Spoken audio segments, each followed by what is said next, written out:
Bonjour à toutes et bienvenue dans cette nouvelle vidéo. Alors aujourd'hui on va parler de la greffe de la tétée ou du refus du sein par bébé. Alors c'est des périodes qui peuvent arriver au cours de l'allaitement et qui ne sont pas si rares que ça. Souvent les mamans quand elles sont confrontées à une greffe de la tétée de la part de leur bébé, eh bien elles se retrouvent forcément démunies face à ce refus catégorique de prendre le sein. Donc on va voir bien pourquoi ça arrive, pourquoi nos bébés des fois refusent de prendre le sein soudainement. Et on va voir que faire dans ces cas-là.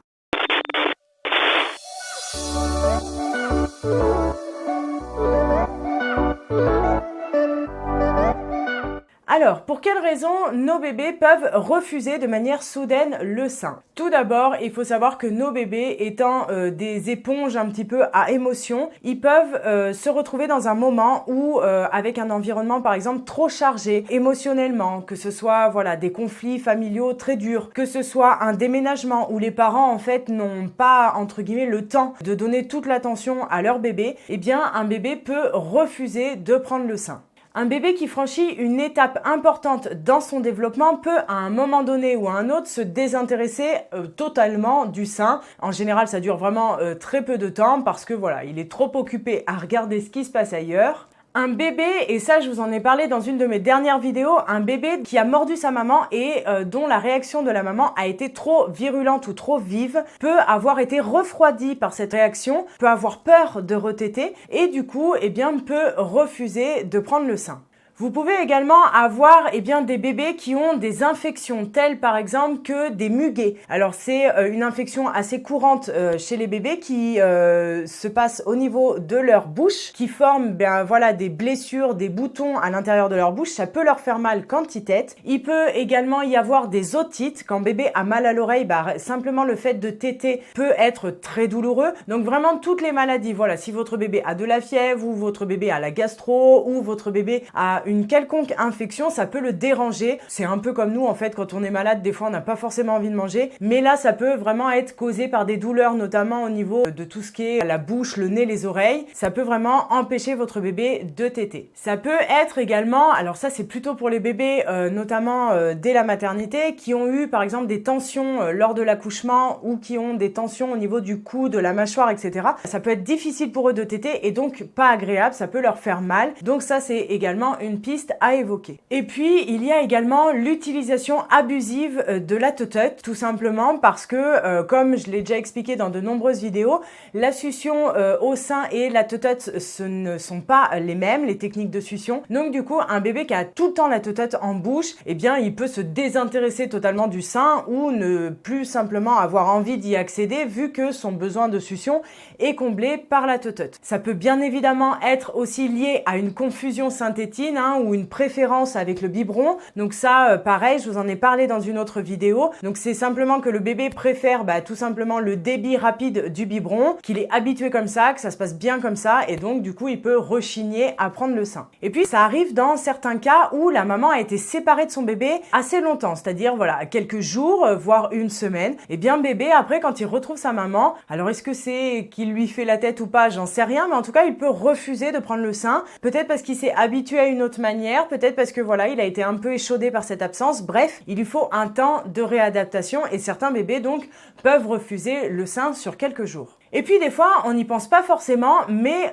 notre odeur, nos déodorants, le parfum, le gel douche que vous utilisez, ça peut déranger votre bébé. C'est comme vous en fait, si je sais pas moi, vous mettez du parfum sur votre main ou sur votre bras et que vous vous mettez à vous bisouiller le bras, ça va vous déranger l'odeur du parfum, l'odeur des déodorants ou de certains gels douche. C'est pareil pour nos bébés quand ils se mettent au sein et qu'on est plein de parfum ou qu'on a une crème qui est très forte, etc. Ça peut poser des problèmes à nos bébés, donc ça c'est important d'y penser, surtout par exemple les premiers temps où bébé a vraiment besoin de cette odeur corporelle naturelle de maman. Donc évitons de mettre plein d'artifices, surtout au niveau de cette zone-là. Et puis ça peut être également à cause d'un REF, donc c'est le réflexe d'éjection fort, c'est-à-dire que le lait coule vraiment trop vite, trop fort d'un seul coup. Ça peut gêner bébé, il peut y avoir des bébés qui ont des reflux, bref, il y a plein de causes qui peuvent empêcher bébé d'aller au sein, c'est-à-dire que il est inconfortable si par exemple il a un reflux et et il va associer le moment de la tétée à un moment un petit peu douloureux. Donc c'est bien en fait d'essayer de voir votre bébé comment il se comporte et d'essayer de rechercher la cause. Mais il y a des moments où il n'y a pas de cause vraisemblablement à ce refus soudain du sein.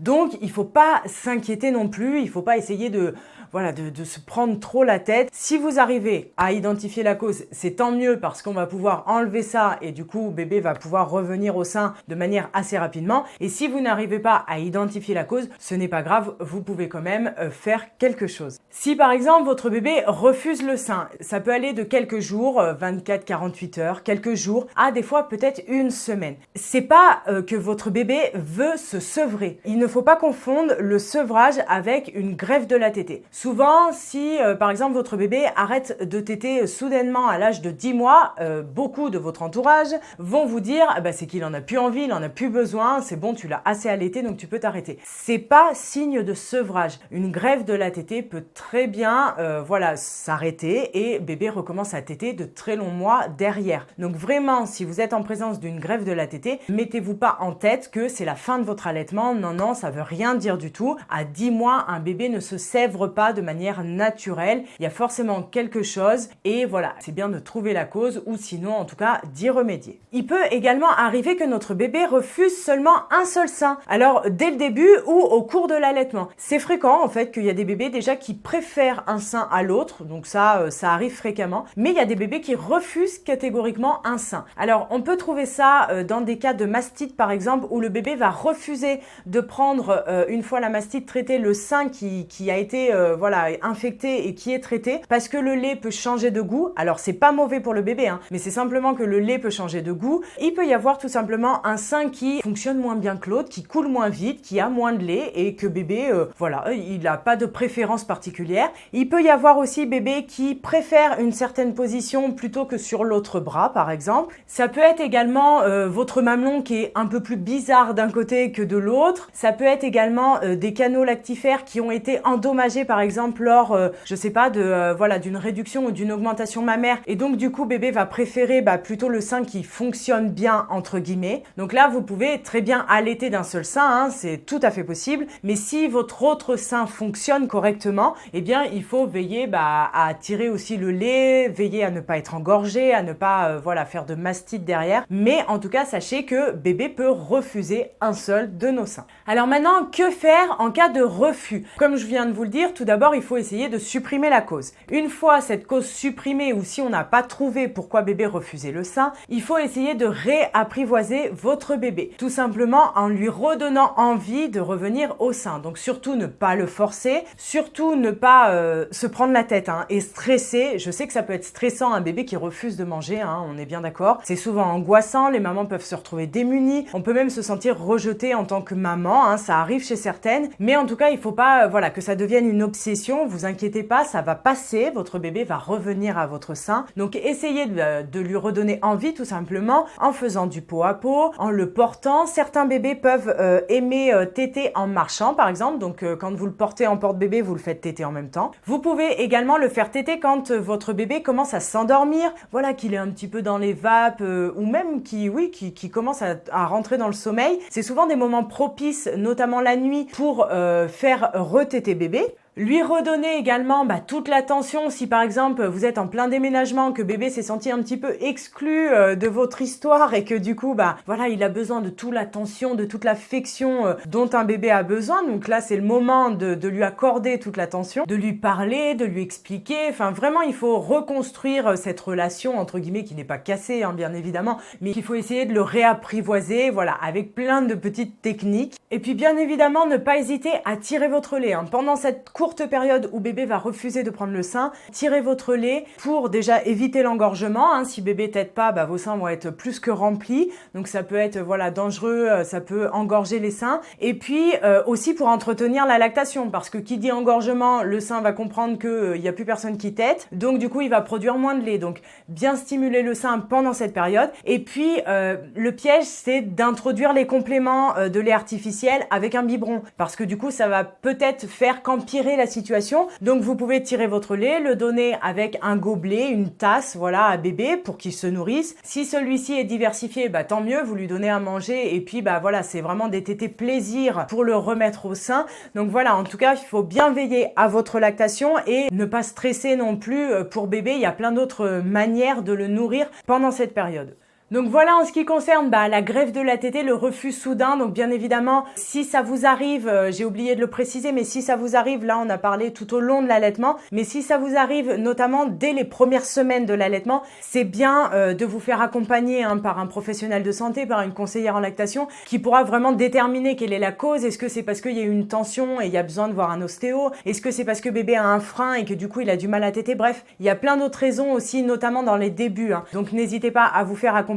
Mais en tout cas pour celles pour qui ça arrive au cours de l'allaitement, voilà plein de pistes que vous pouvez bien rechercher. Vous pouvez essayer de farfouiller qu'est-ce qui peut vous correspondre, mais ce n'est pas signe de votre sevrage, du sevrage de votre bébé, et ça peut très bien repartir de plus belle par la suite. Donc voilà, rassurez-vous, ce n'est qu'une petite passade et c'est pas parce que votre bébé ne vous aime pas. Donc j'espère que cette vidéo vous aura plu. N'hésitez pas vous à mettre vos astuces dans les commentaires pour qu'on puisse partager entre nous et qu'on puisse s'aider. Voilà, je vous retrouve dans une prochaine vidéo.